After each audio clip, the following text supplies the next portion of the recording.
Welcome to Stars Matter, a recruiting podcast from The Athletic. I'm Mitch Light, joined by Ari Wasserman. Ari, how you doing today, bud? I'm doing good, man. How are you? I'm so fired up to talk about recruiting. A lot going on this week. Wow, you are excited, and there is a lot going on. We got a good show. We've got Ari's into hyperbole, but I don't think this is hyperbole. We got maybe one of the most significant commitments for Michigan in years. And no, it's not a certain five-star quarterback from North Carolina. Is Ari going to call his shot on Dylan Raiola's destination? We'll ask him about that. Dion gets his class of 2024 quarterback, and we have some interesting geographical data from a series that Manny Navarro's been working on. Mailbag, trivia. But Ari, let's dive in. Michigan, why don't you tell everyone what happened and why you think it's so significant? You wrote a column on it that was published first thing Wednesday morning on The Athletic.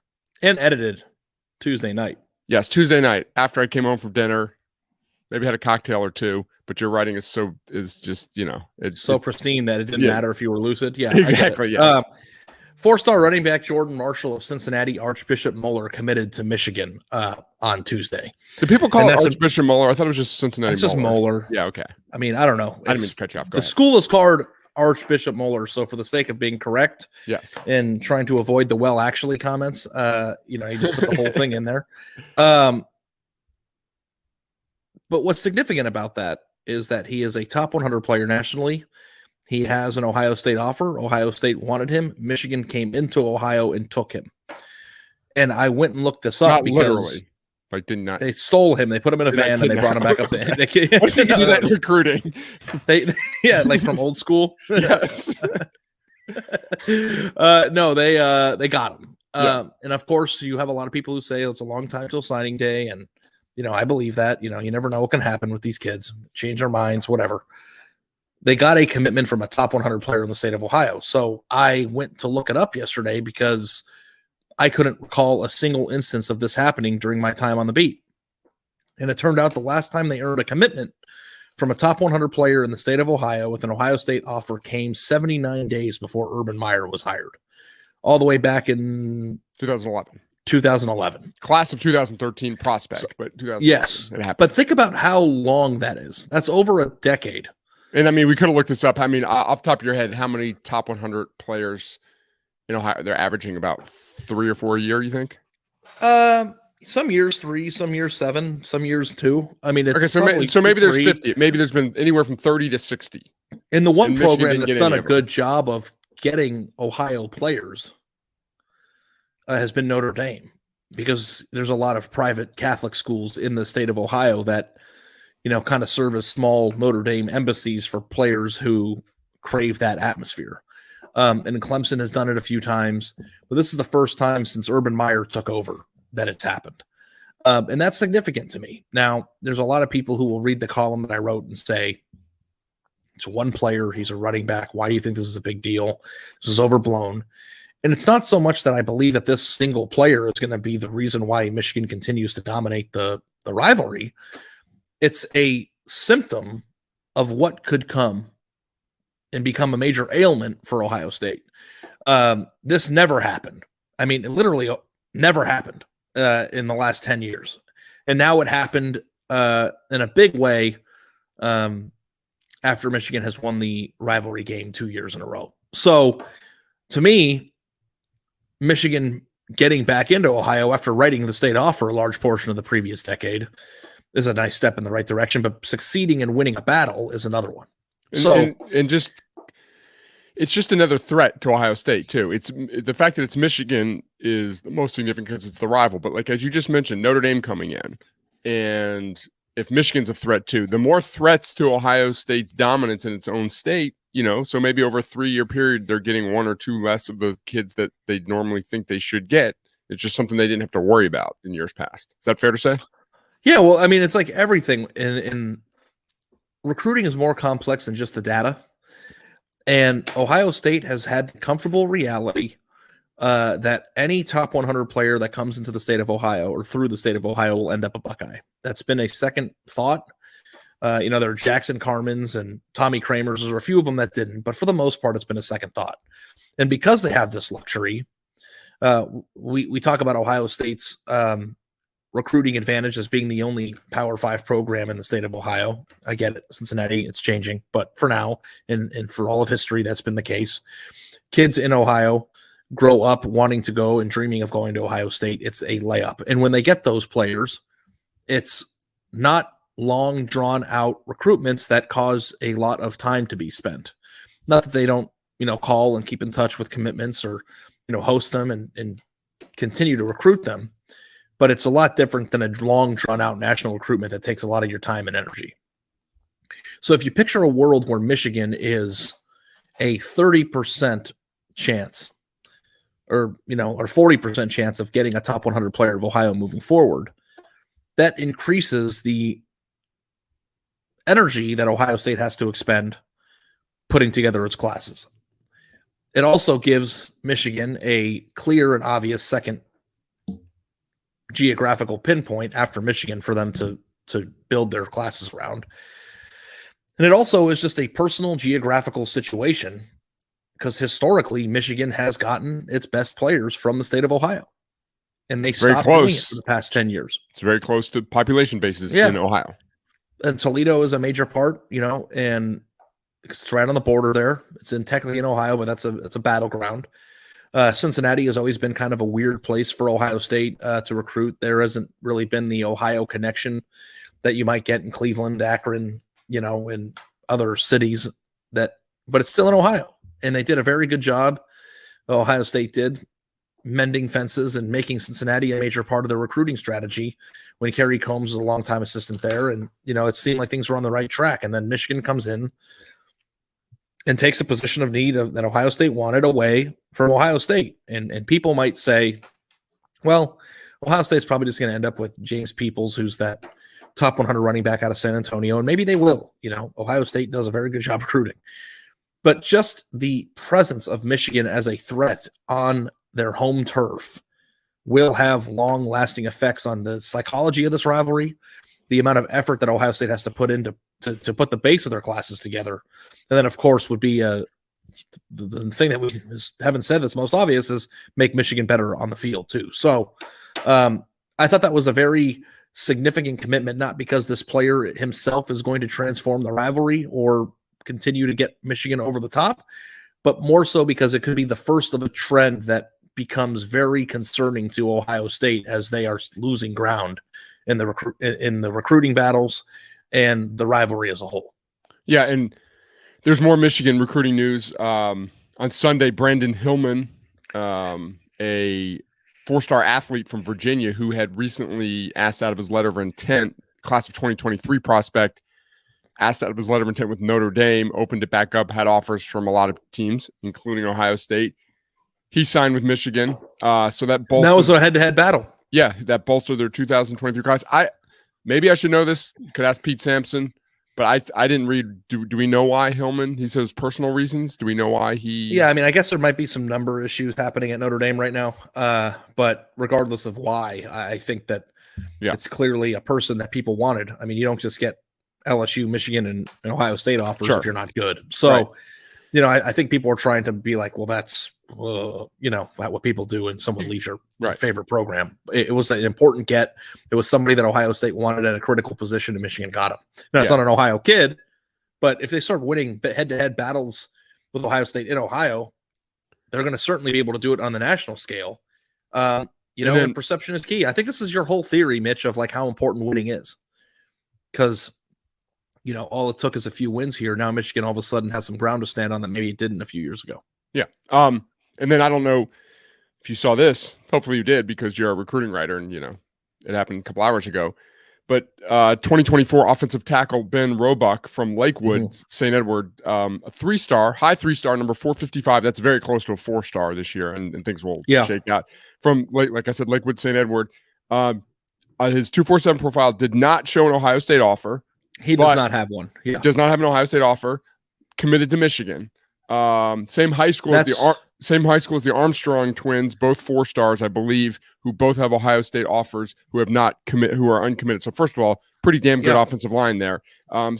This is not especially since he didn't have an Ohio State offer, he might have earned one at some point, but still another good get for Michigan. Yeah, and like they have 4 players out of Ohio this year. And, we'll get to Manny Navarro's piece. I'm sure you looked this up, but I bet you that's probably they're on pace to break whatever total amount of players they took out of Ohio in the last 5-10 years. And of course, the Armstrong twins that go to Lakewood St. Edward too are both Ohio State offers and people that they want the most. And it's like also too, you can dismiss the idea, and I have for a long time, of like, okay, well, they can take the Ohio players that Ohio State wants. I think that they should have been doing that more often in the past 10 years than they've been doing. But also too, like, St. Ed's is a major powerhouse in Ohio for high school football.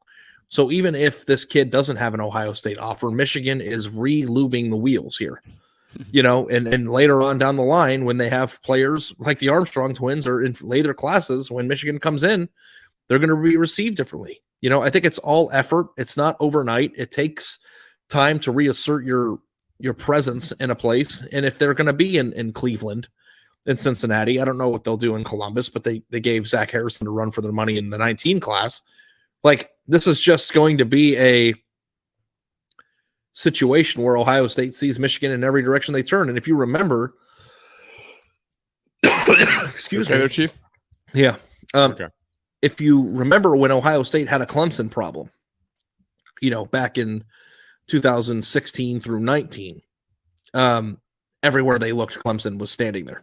Clemson came into Ohio and took Jackson Carman away from them.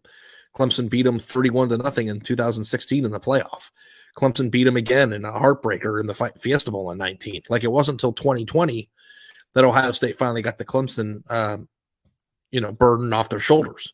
And I wonder if Michigan is going to start showing up in other places aside from that one Saturday every year in November. Like, if Michigan becomes a major issue for them all the time, A, that's the spirit of what makes the rivalry great, and B, that could be the worst nightmare for Ohio State. And like, for a long time, it never even seemed like that was possible because they weren't trying. Michigan stopped trying. And that was kind of the major gripe that I've had with Harbaugh and his staff for the past, 5 years before they kind of got it together. The fact that they're back in to Ohio now, I think is significant. So, you might think that the column was overblown. You might think that it's just one guy, who cares? But I think doing it with one guy proves that it's possible. And for a while there, it seemed impossible. Yeah, no doubt. Thought it was good. Didn't think it was hyperbolic by any stretch. Do your financial goals feel out of reach? They don't have to be. With Chime's secured credit builder Visa credit card, you can start building credit with your own money through on-time payments and small everyday purchases like groceries, streaming, and gas. Members see an increase of 30 points to their credit scores on average. Chime reports your payments to the major credit bureaus and help you build credit over time, all with no annual fees, large security deposits, or credit checks to apply. Start making your financial dreams a reality with Chime. Signing up only takes 2 minutes and doesn't affect your credit score. Get started at chime.com/Andy. That's chime.com/Andy. The Chime Credit Builder Visa Card is issued by Stride Bank N.A. pursuant to a license from Visa USA. Chime checking account and $200 qualifying deposit required to apply for secured Chime Credit Builder Visa credit card. Based on a study conducted by Experian Credit Builder members, observed an average of 30-point FICO score increase after 8 months with regular on-time payments. Results may vary. See chime.com for details. Out-of-network ATM withdrawal fees may apply except at MoneyPass ATMs in a 7-Eleven or any Allpoint or Visa Plus Alliance ATM. That's chime.com/Andy. Get started. Takes 2 minutes. Chime.com/Andy. Now, you did have a story earlier in the week, your recruiting mailbag. One of the questions was about Nebraska's recruiting. You sort of called your shot on Dylan Raiola. I did. The number one quarterback in the country from Phoenix. Maybe it's your local connections in your hometown of Phoenix. I read that and I walked away saying Ari thinks he's going to Nebraska. Is that fair to say? I think Nebraska has a very good shot, and it would not shock me if he committed soon. But if he ends up going to Georgia, am I going to be like, oh my God, who could have seen that coming? I mean, he's considering Nebraska, Georgia, USC, and other places. So, the fact of the matter is that he's going to or will visit Georgia multiple times, and he is going to visit Nebraska 3 times. And that's just in the spring. So a lot of recruiting sometimes, I think, is just kind of tracking the steps of what a guy's doing, how they're spending their money, the time that they travel, the effort they make. And he's making a lot of effort to be around Nebraska. And if you watch Nebraska's recruiting, and we discussed this last week, but they passed on a top 500 player at the quarterback position just this past week because it seems like they are all in on this guy. So if you want me to sit here and make a bold prediction of like, yeah, he is going to Nebraska, I don't know that I'd feel comfortable doing that. But I think that Nebraska in the last few weeks seems to be more of a realistic option or potential than I felt after he left the USC situation or visit. Now, if you look, and Mitch Sherman said this to me, our Nebraska writer, that if you notice every time Dylan takes a visit somewhere that's exciting, there's a lot of hype around the place he just visited, and rightfully so. Like, I don't know if there is a 16-year-old kid who would go to USC at the quarterback position and not leave starstruck by what he saw. The palm trees, the Heisman trophies, the coach, the infinity pool, like all of it. Like, I can imagine like being an impressionable teenager going to see that and being promised the world. Like, I would come home feeling pretty good about it too. But who's going to win? Who's going to have the staying power? Who's going to, be the place he actually signs? I have a feeling that Nebraska is in a much better position than we're giving him credit for. And it's important to acknowledge that. Now, again, Georgia wins the battle, then what? Shocker, right? But, I hope he goes to Nebraska. Can I say that? Or is that homerish? Well, I hope he does. Yeah, I do too. I think it'd be cool. Yeah, we're all for spreading the wealth. We're all for coaches doing good. Like, Matt Rule saved Baylor, right? Like, can you actually think, like, if Nebraska has a competent coaching staff that knows how to evaluate talent and signs top 25 players? Somebody said this in the comments on one of my stories. They could be what Wisconsin was, right? They could be a consistent 10, 11 win team that has some transcendent years, especially if they get a guy who's being compared to Patrick Mahomes at the quarterback position. Well, think of it this way. They will recruit better than Wisconsin has recruited. And they have a staff in Matt Rule and his staff that we know can coach. Well, the problem now, though, is that Wisconsin's era of dominance came during they benefited greatly from being in the Big Ten West. Of course. And the divisions are going to be going away. So it's going to be harder for a Big Ten West team once they start muddying it up with the interconference play or the interdivision play could be consistently an 11-win team. But I think that they could model their program as a consistent I think that they could be Penn State. Right? Like, is that?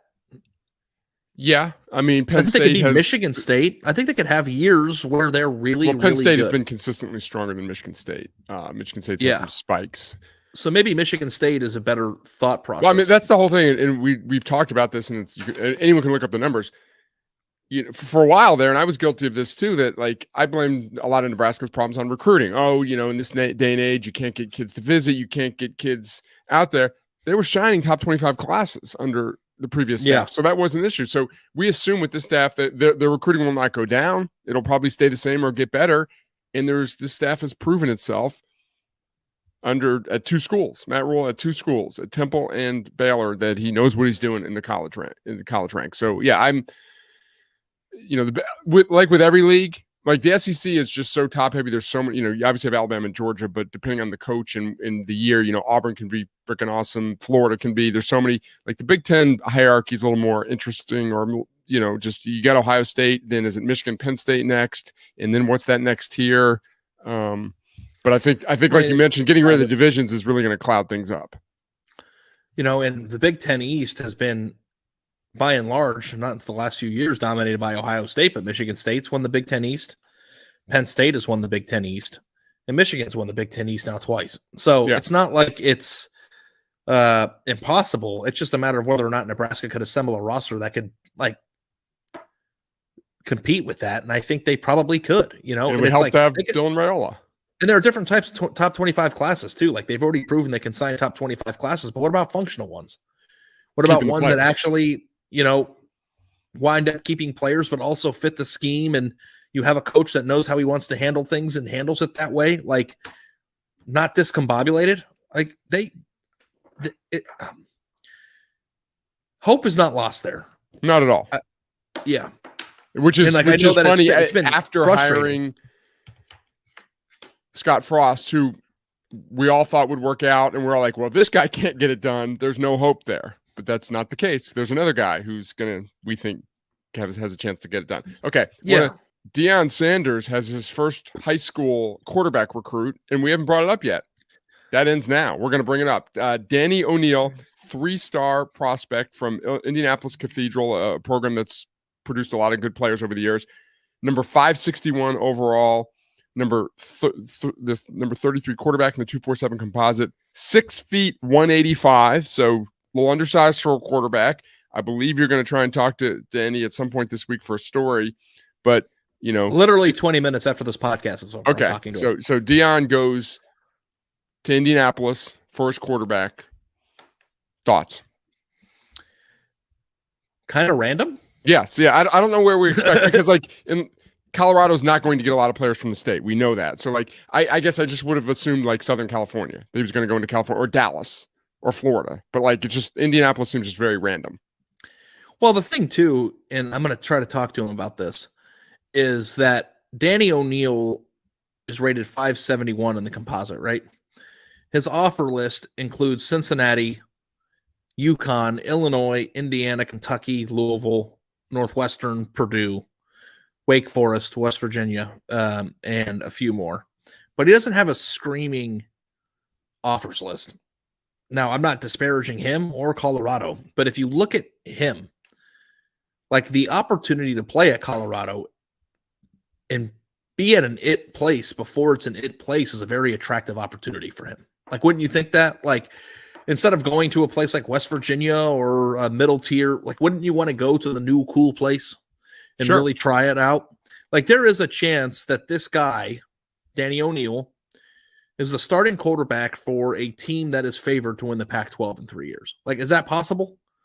My guess is they would have a transfer. If they're that good in 3 years, they'll have a former 5-star, some dude transfer in. But I get what you're saying. Yeah. Well, I mean, when you make a decision, you can't make a decision of, somebody might transfer in because that's true anywhere. Right. I don't think Tate Martell saw Justin Fields coming either, but when he was in a commitment. We haven't had a Tate Martell reference in probably about 6 months. We need to at least once a month.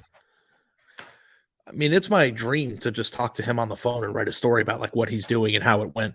Would you? What is your dream? I think your dream is probably a 12-hour car ride with Bill Landis and Tate Martell.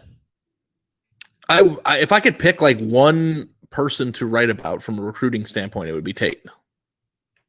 If you could make a genie appear and be Ari, you can get access to one person and he'll talk to you frankly about the things you want to know. I think that story would go bonkers. Yeah. I think people would read. I think that people would read the hell out of that. Miami Hurricanes legend. Tate Martell. UNLV running rebel legend. Yeah, he was in that Netflix show. Yeah. He went to Gorman. He went to Ohio State. Then he goes down and he's posting pictures with models on boats. Well, didn't he commit to Washington and Texas A&M? I think he committed to Washington, I think in 8th grade. There you go. Huskies. And then I don't know if he did A&M. I can't remember. It's been 7 years. But yeah, his story is he was A&M. Incredible. That's when I remember. That's when was I first it A&M first? He decommitted from A&M to go to I think it might have been Washington before that, but when I first heard of him, I think he committed to A&M. I think Washington was a middle school commitment. Then he committed to A&M, and then he flipped from A&M to Ohio State. So did he commit to Washington before Chris Peterson was the head coach? You'd have to look probably. That up. Yeah, I don't remember. But what were you saying? So anyway, I don't know that Colorado, for as sexy as it is in a position where it's going to go really become a factor with guys like Dylan Raiola or Jaden Davis or Elijah Brown or Julian Sand. Just not good enough yet, and there's no proof of. I don't know. It's just he's a cornerback, and he's specialized in. Do you think that Colorado is the perfect place to go if you're a 5-star player who wants to play in the NFL at the quarterback position? I think if you're we don't need to get in this debate anymore, but I think if you're a 5-star quarterback who's going to play in the NFL, you will play in the NFL regardless of where you go. unless you go play like in the if you don't want to go to Army and run the option. I really wish there was a way to prove that wasn't like involving time travel or a time bend. I'd like to Sean Lewis is a very good offensive their offensive coordinator ran a fun quarterback. Maybe it's not the most pro friendly. I don't know. It's but they throw the ball all over the place. They scored a ton of points at Kent State. Yeah. If I have an Alabama, Georgia, Ohio State, Clemson, and USC offer, and Colorado comes in, no shot they're even getting. To me, it's more about. You'll probably disagree with this. To me, it's more about. I'm a 5-star quarterback. I don't need to take a risk, even though Deion's cool. Yeah, that's what I'm saying. I don't need to take a risk on not winning at a high enough level. Like I want to compete for the playoff right away. It's not about my. The whole thing future. Is a risk. Anybody who goes there is taking a risk. Right, but it's not about my NFL future. Like if I'm that good, I'm going to play in the NFL. It's the whole package. Right. So, but again, the whole for me personally, the biggest risk would be I want to win right away, and I'm not convinced they're going to win at the highest level right away. So were you the type of person that would rather go to a place that's already built up than go there and build it yourself? Well, I'm not a 5-star quarterback, I've never made a decision based on that. You always make it seem like you would go to the smaller school. I just would. Like when we had the Nebraska argument, it made it seem like if you or Gabe, your son, were a 5-star prospect, that you would encourage him to go somewhere that wasn't already built up, and what you just said contradicts that. So I'm just trying to figure out what. That's not what I meant. I just don't think that you need to go to Alabama or Georgia to be the top 5 draft pick. We've had this conversation many times. And I also don't think that people in that position need to risk it for no reason. Maybe they don't think it's a risk. Maybe Dylan Raiola just wants to go to Nebraska and he doesn't look at it as a risk. Yeah, but even Colorado is probably an even bigger risk than Nebraska. Colorado is a much bigger risk than Nebraska right now. And they have a former head coach as an offensive coordinator, and you could still say that. Yeah. So for this guy, Danny ONeill, this is a sweet spot. Like he hasn't reached the point yet where he is being recruited by the big dogs of the sport, but he gets a Colorado offer from the team that we talk about the most on this podcast the last 2 months as a result of Deion's hire. Like he could parlay this into being at the right place at the right time and being the quarterback of a really good football team. And like, to me, like I might take that risk if I were him. I don't know if I would if I were Arch Manning, but if I were him, I would. Yeah. Well, if you ask the right questions, you'll find out in the next few hours. Let me ask you this, because I actually thought about this after the Nebraska conversation, and it annoyed me that I didn't bring it up, and I just remembered. Okay.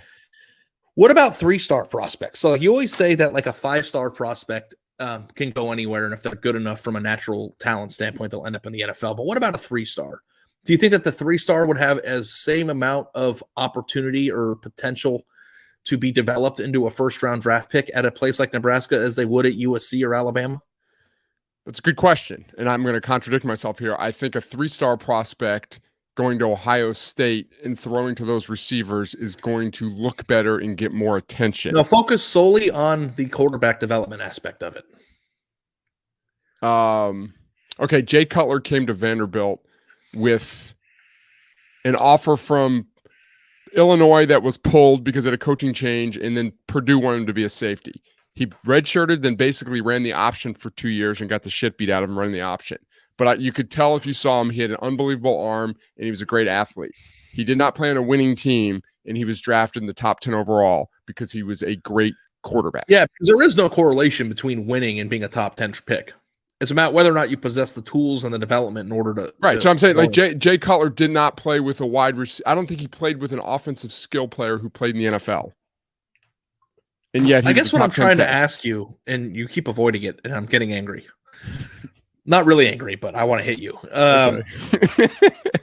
Does quarterback coaching matter at all to you? Or Yes, is it just of course it does. But there's great okay, if we think Sean Lewis is a great quarterback coach, as an example, as the offensive coordinator at Colorado, well, you're still getting coached by him if you went to Kent State. There's great coaches all over the place. Watch NCAA tournament. There's great coaches at every level. There's great quarterback coaches at AAC schools. Yes or no? If you're a 3-star prospect, do you think you have a better or the same chance of being developed into a top 10 pick at the quarterback position at Alabama as you do at Colorado? That's a complete dismissal of quarterback coaching. But you're just assuming that you're being better coached at Alabama at the quarterback position than you are. They pay them more money. They take because you make more money? Yes. You're a better employee? Because they get plucked from everyone who makes more jobs. money you at the Athletic a better employee? Probably. So you're all is. Just actually, yeah, probably. So there can't no, be but it's can't not be about a quarterback salary coach. structure.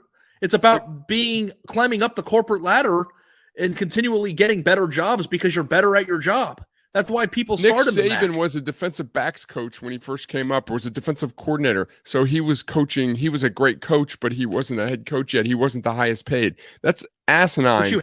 That just because someone makes more money at Alabama, they're a better coach. The only reason why Sean Lewis is the offensive coordinator at Colorado was so that he could go get a head coaching job somewhere else. Where? Kent what do you State? think? He left Kent State to be a coordinator so that he can move up the ladder and get paid more. That's the whole point. What are you talking about? If you went to Kent State, if a quarterback went to Kent State, he's still getting the same coaching that he is at Colorado. So do you think that going to Kent State or going to Bama, it depends on who your development is the same? It depends on who coaches you. It depends on who coaches you. Obviously, there's some bad coaches. Dustin Crum, the quarterback at Kent State last year, got the same coaching as Ty Simpson will get? If you think that Sean Lewis is as good of a coach as Bill O'Brien, I'm not saying that's the case or not the case, but there's bad coaches in the MAC. There's great coaches in the MAC. There's bad coaches in the SEC. There's bad quarterback coaches in the SEC. Do you think that the quarterback coaches at the places that continually create first-round draft picks and Heisman Trophy winners don't create them; they recruit them.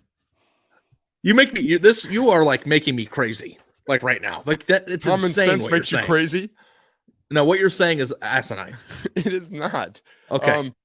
All right. I have a new game for us to play. It would be great to play it online, like in your stories, but it's kind of mean.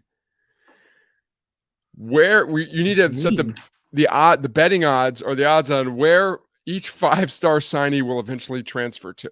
Here's the origin of this. Antonio Morales, our USC writer. We were over Slack or something. Some Corey Foreman's name came up, and I said, "Oh, future San Diego State Aztec Corey Foreman," because Antonio went to San Diego State, and he's like, "No, future Oregon Duck." Now, Corey Foreman, former number 1 recruit in the country at one point, was a 5-star. Hasn't really panned out. Hasn't started yet. Now he's entering his 3rd year. So I was like, it would be fun when all these guys sign to guess where they're going to end their careers. So, just assuming that everyone's going to transfer because everyone's just going to fail. Yeah. Okay. Yeah. Who are we playing with? Yeah. Pick this year's. Pick a couple guys. 5 stars. Manning, for sure. Tulane Wave. Yes. Yeah. Yeah. That is really mean. Yeah. So I didn't know you had a mean bone in your body. This is more like start being a wise ass bone. Yeah. That's what Antonio always does. Every time I say, there's a commitment. Yeah. Well, he always just like makes up whatever they're going to transfer to because he thinks everybody stinks. Yeah. All right. Let's go over some 2024 commits. There have been some quarterbacks, not just the ones we've talked about. UCF got a quarterback, Riley Trujillo from Jacksonville, number 672, number 40 overall. Georgia got athlete DeMello Jones from Swainsboro, Georgia, in-state. We've talked a lot about Georgia's recruiting. In-state, not in-state, number 194 overall. Georgia Tech. Linebacker Jordan Boyd from Aiken, South Carolina, number 634, and interior offensive lineman Santana Alo Tupiola from IMG Academy, number 952. Missouri got a defensive lineman, Tion Gray from in-state Florissant, Missouri, number 338, 4-star. Missouri has 4 commits, 3 in-state, something to monitor. And we talked about Colorado getting Danny ONeill. So I referenced this at the beginning. Manny Navarro, Florida man for us at The Athletic, he covers Miami and recruiting, has done an amazing job researching where each Power 5 school is going to get has gotten its signees over the last 6 years, 6 cycles from 2018 through 2023, and is going conference by conference. I made charts for them all, and then Manny kind of dives into the numbers. The first one was up. This podcast will drop on Thursday. So the first one was up Tuesday, the ACC, and then the Big 12 was published Thursday morning. Right? We're going to talk about the ACC right now. I'm going to have you've looked at it, right? I've read it, yeah. Okay, but I'm guessing you don't remember. I'm going to go. I don't remember all the numbers. Right, yeah. So I'm going to go school by school, and I want you to guess what % of their signees have been from in-state over the last 6 years. We'll go, okay. We won't spend, and then I'm going to give the state that has the most signees, most out-of-state signees. In the last 5 years, you said, right? 6 years, 18 through 23. Okay. Boston College. 10%. 16%. New Jersey, their biggest out-of-state market is New Jersey with 18. Clemson. 20%. 16%. Which state do you think is their biggest supplier of talent? Think of a map. Atlanta. Georgia. 35. Duke. Oh, man. Duke. I'm trying to remember what states these teams are in. You don't know what state Duke is in? Yeah, North Carolina. Yeah. I would say 30%. 25%. And then Georgia at 20%. Tell you why we think Georgia's such a great job. Most of these schools go to Georgia for recruits. Florida State. Georgia's their biggest thing too? Yes. Biggest out of state. Okay. Florida State. Florida State is second among ACC schools for highest percentage of in-state players. I probably would have said number one. Is it behind Miami? It's third. Excuse me. Miami is first. Yeah. We'll get to Miami in a second. I will say that they are probably 60% Florida. Florida State's 52%. Okay, so I'm on the money here. Yeah, and then Georgia, they have 22 from Georgia. Okay, Georgia Tech. 65%. 57%. They're number 2 behind Miami. Florida State was number 3, and then Florida, 21 players. Louisville, I believe 0%. Louisville is in the bottom 3 or 4% of in-state recruits. Is it like 5% for real? It's 7. Yeah, that's embarrassing. I have this down as a potential story for one of our recruiting writers, which I wasn't gonna throw your way because you got a lot on your plate, but maybe like a story with Jeff Brom about. No, I'll do it. Here's what Louisville's done in the past. They've been getting their ass kicked in state. Where's your focus? Well, also you're too, from here. Kentucky's done such a great job there. Right. So I think that's kind of like state. We used to have the state of the program stories that I know you really love to do. Like no, but that's good. State of recruitment. And Manny's working on one in South Florida, like with new coaching staff there because they've passed the previous staff, Jeff Scott. That's like 7% in a state like that is. It's a state school. Low. Yeah. Like I can understand like if BC was right. Or a place that was in a state that didn't have a ton of players, but 7% in Kentucky is just way absurd. Too low. And what's their biggest? Georgia too? Yeah, 33. That's not 33%. It's this 33 is the raw number. 33 players. But the amount of sure depth in that state is coming. I mean, Georgia is like the breeding ground for the SEC and the ACC. Right. It's absurd. Okay, Miami. What's your guess? 70%. 65%. You've been pretty good. Then next is for Miami. The next state is Georgia, obviously at 14. North Carolina. 60%. Okay. Well, I could make fun of you for not remembering because we said what schools were third that had 52. Like, no, I'm just Florida State was third that had 52%. Miami, North Carolina's at 44%. Georgia with 24 players is next. NC State. I wonder what it is during the Mac Brown era, though. I bet you it's higher than that. Yeah. I could look that up. NC State's probably higher than North Carolina. I'd say if they're 44, I'd say 50. Exactly. Bang. With 19 players from Georgia. Okay, Notre Dame. We grouped Notre Dame with the ACC. Ooh, Notre Dame is probably 10%. 6. So lower than Louisville, but that's not a surprise. Hey, what state do you think Notre Dame has the most players from in the last 6 years? California. Bingo. 15. But very spread out. Half of them are quarterbacks. Yeah. Pittsburgh. Pennsylvania. That's got to be a pretty high number. I'd say 40%. First one you're way off on. Really? 19%. Oh, wow. Yeah. Florida's number 1 for them, 23. That's interesting too. Yeah. I've also thought about Pitt as sort of a state of the recruiting story. State of like that's the second most interesting number we've come across so far. Syracuse. The program that came in last in our recruiting potential series. 10%. Bingo. They're all nice and round numbers. Exactly. Nice. Then Florida's their biggest supplier of talent at 23 players. Virginia. Go Virginia and Virginia Tech, group them together because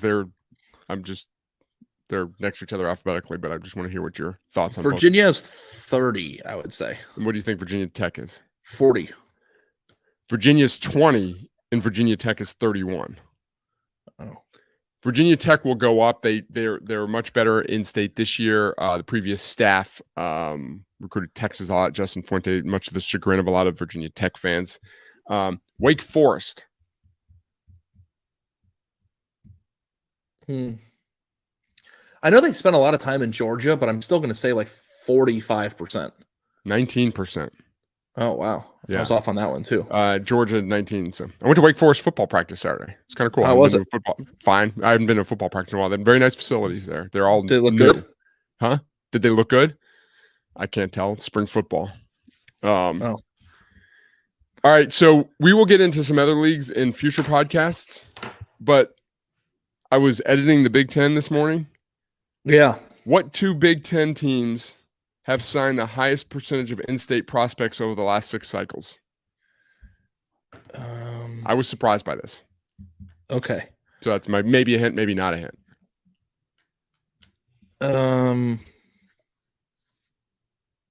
Michigan State? Wrong. Because all the West are weird. Would it be Northwestern? No, private school is never going to be the answer for this. Michigan State's at 27%.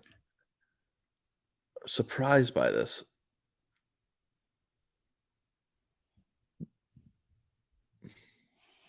You want me to start singing in the background or something? Is it Ohio State? It is not Ohio State. I don't know. Rutgers at 44% is number 1. Oh, that's not surprising. I should have gotten that. That's embarrassing. And then I should have gotten that. That's Maryland at 33%. It's a little surprising. Yeah, I was thinking of the Big Ten West schools. I've got the Big Ten open here, but that's not publishing until next week. Not that the fact that I didn't get Rutgers immediately is like I should just like resign. That's embarrassing. Is that a promise or a threat? Both. Let me go Rutgers here. Rutgers has had some heavy years, like 55% one year, 50% one year. So check out this series. Some really interesting stuff. And it's like a lot of transfer portal numbers, junior college signing numbers. So yeah, Manny did a good job with that. All right, let's get some mailbag questions. There's one about. This is from Craig S., and I wanted to address this one. I love that you all rated about what I was just talking about. I love that you all rated schools based on recruiting potential, but I think you really missed the boat by including the coach in the equation. The real power of a great coach who can recruit is taking a school and moving it beyond its known ceiling. So, care to do it again, but only ranking the schools by themselves? For instance, from a pure recruiting standpoint, wouldn't the coach at the easiest recruiting school have a distinct advantage like LSU?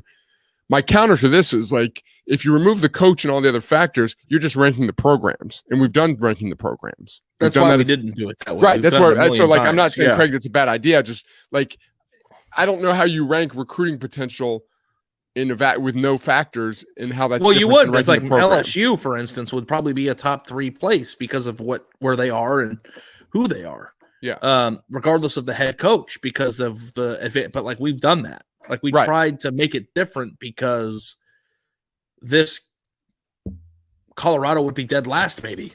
So having them higher because Deion's their head coach was a fun. Right. So yeah, there's different ways we could have done it. We chose to do it that way. We've ranked programs in the past. But we did debate it. We did debate it. Yeah. No, but we just wanted to be different. Yeah.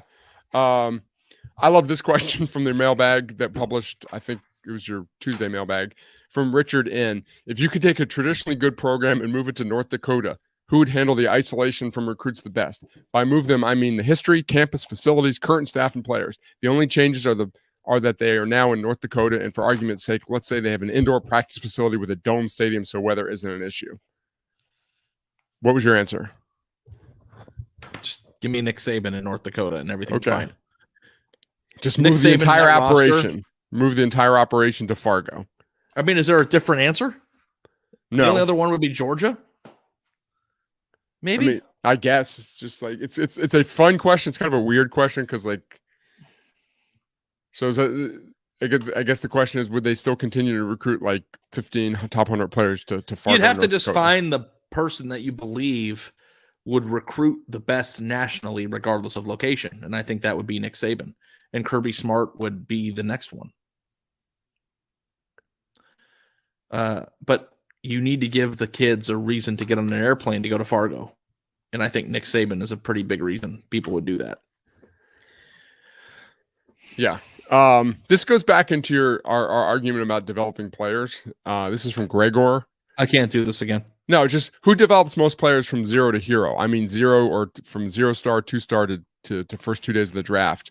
We could look that up and who is best developer of unknown players? Like, it's not Alabama, Georgia, Ohio State, because they just don't have that many unknown players. Like, if more 3-star, but I wonder if you went and looked at Alabama, Ohio State, and Georgia's 3-star prospects, if the percentage of their 3-stars that succeeded were higher than the percentage of 3-stars that other teams got. I bet you it would be.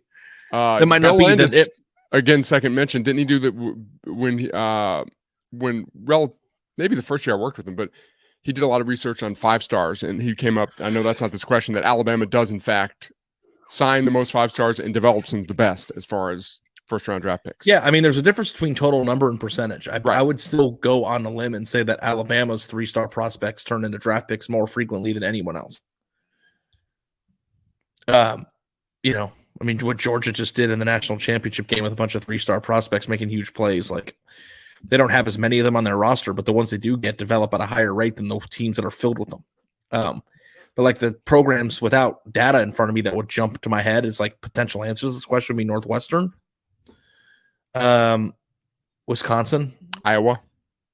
I mean, a lot of Big Ten in here. I think Baylor probably, Iowa State. But from a percentage standpoint, it's pretty low because those schools are signing all 3-stars, basically. They're all 3-stars, and they're still good teams. So that's what I'm saying. Like, it would be an interesting thing to look at. It would take forever to get the data on that. Yeah, and also it's subjective of like what's a hit, like a all-conference player or a draft pick. Right. I'd like to talk to NFL teams about this, but wouldn't you guess, and this goes back to the argument again about going to schools like Alabama and Georgia to be quote-unquote developed, do you think NFL personnel, they lean on like in the 6th round? I don't necessarily know if that's the case, but if there's a safety, are they going to take a kid from Georgia over a kid from FIU? Yeah, just you want to know why? Because their coaches are better. It's We were talking about a specific, and if you're going to generalize like that, yes, Alabama's coaches are better than FIU's coaches, but we were specifically talking about the quarterback position. So I'm just saying you can get great quarterback coaching at a lot of different places. Hey, Ari, you mad at me? All right. And I just think that it's crazy. Wait, listen back to this when it's over. All right. You ready for a little trivia? I am. I'm excited. I'm fired up. I think I did pretty good on the, I blew the Big Ten one, but your ACC percentages were pretty good. Good. I missed the boat big time on a few. Yeah. Okay. All right. This is from, the idea, and he gave me the answer, but I checked it too, from Drew Hayes, longtime listener. He DM'd me on Twitter, and he actually was a listener at the podcast I did with Braden Gall at Athlon Sports for years and years. So appreciate Drew always listening. We've had similar questions like this, but I don't think this one specifically. So there have been 36 starting quarterbacks in the college football playoff, like 4 per year. Mm-hmm. How many quarterbacks who started a college football playoff semifinal game transferred at some point in their career? Now, one potential flaw in this question is I'm counting each quarterback differently. Like, so if the same dude played in 2, he counts twice. That makes sense? Like Jalen Hurts. Yes. Good example. Good. Yeah. Wait, did Hurts make the playoff? He did, right? Several times. Started several times. Because remember, he started the game that he. So that counts as 2? Well, if he started 2. Hint. So 36 starting quarterbacks in the semifinal game. Not 36 different, but 36. How many transferred at some could have transferred into that role, or they could have transferred later?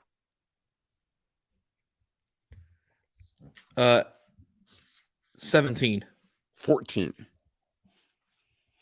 None in 2014. Dumb question. Just triple confirming. Cardale Jones started for Ohio State, right? Are you serious? Yeah. I'm just confirming. He started the game, yeah. Yeah, okay. I'm just JT Barrett was injured. Right. Yeah. Okay. I was 99% sure. Okay, yeah. Rudy went to Notre Dame, right? What? Just confirming. Rudy went to Notre Dame. Yeah. Okay. Yeah. I haven't seen the question's not. I haven't seen the movie though, so I don't know. Are you serious? Yeah. You really haven't? I have really nothing against Notre Dame now. I didn't like Notre Dame growing up, so I didn't read into that Notre Dame. Just sort of like I never saw the fever pitch about the Red Sox. I only saw the soccer one. A nice story. I was gonna. But now I guess the guy's like a financial scammer, so maybe it's not such a high. So 2015, there were two: Baker Mayfield and Jay Coker. 2016, Jalen Hurts.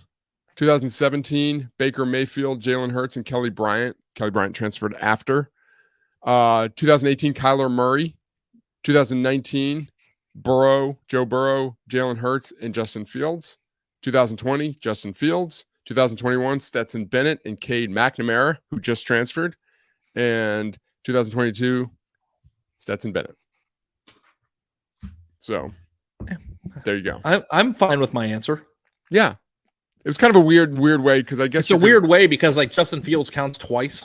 And Jalen Hurts counts 3 times and Baker Mayfield counts twice. But so I mean, I guess I almost overshot it. I almost went like 23 because so I mean, there's 36 starting quarterbacks, but in theory, there's probably like 31. If I could do the math right now, but in terms of guys who played multiple games, 31 different people. Okay, well, Blake Sims started a college football playoff game. I forgot that Kelly Bryant did. Yep, Then they get like it was like 22-3 type game. They Alabama just destroyed them. Yeah. One skill set that I wish I had, Andy has this. It's like the ability to recall things like that off the top of his head without looking it up. I am horrible at recalling specific stuff like that. I'm great like memory about remembering where guys played and that individual details on certain things, but like if you would have told me who started for Alabama in 2014 before I looked this up, I would have been like, I can't remember. And then I see it's Blake Sims. Of course it's Blake Sims. Like I know after the fact, I just can't recall. Yeah. Okay. So I have an interview in 12 minutes and I want to prepare for it. Is that okay if I can? You should have prepared for it before in case we went a little long. Well, we didn't because I can control that. Thank you so much for listening to Stars Matter. Fun episode this week, Mitch. I'm excited to get back with you next week to talk about